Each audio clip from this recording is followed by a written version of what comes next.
আসসালামু আলাইকুম এভরিওয়ান, সকলে কেমন আছেন? এটা হচ্ছে একেবারে ফ্রেশ আসল শিয়ালমতি গাছের শিকড়। আপনারা সবাই ইতিমধ্যে জানেন যে শিয়ালমতি গাছ অনেক উপকারী একটা গাছ।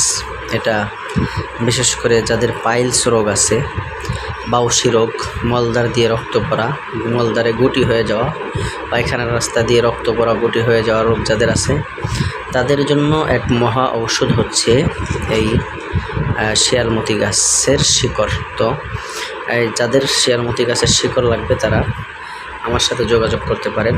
একেবারে ফ্রেশ, দেখেন একেবারে ফ্রেশ শিকড়। ইনশাল্লাহ বাংলাদেশের যে কোনো প্রান্তে আমি খুবই অল্প সময়ের মধ্যে অল্প টাকায় পৌঁছে দেবো ইনশাআল্লাহ তাআলা।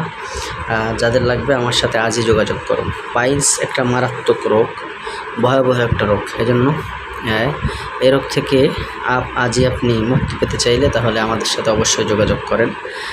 তো এটা খাওয়ার নিয়ম হচ্ছে যে প্রতি মাসে 5 দিন লাগাতার 5টা গাছের শিকড় নেবেন। যেমন এই যে একটা গাছের শিকড়, 2টা গাছের শিকড়, 3টা গাছের শিকড়, এরকম 5টা গাছের শিকড় নিয়ে এরপরে ছেঁচে যতটুকু রস হবে এর সমপরিমাণ ডালিম পাতার রস 2টা মিক্স করে সকালবেলা বাসি পেটে খাবেন।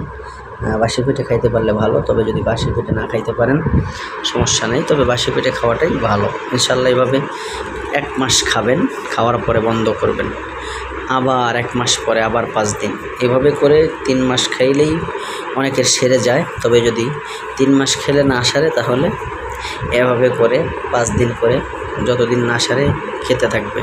ইনশাআল্লাহুল আজিজ একদিন না একদিন অবশ্যই পাইলস রোগ ভালো হয়ে যাবে।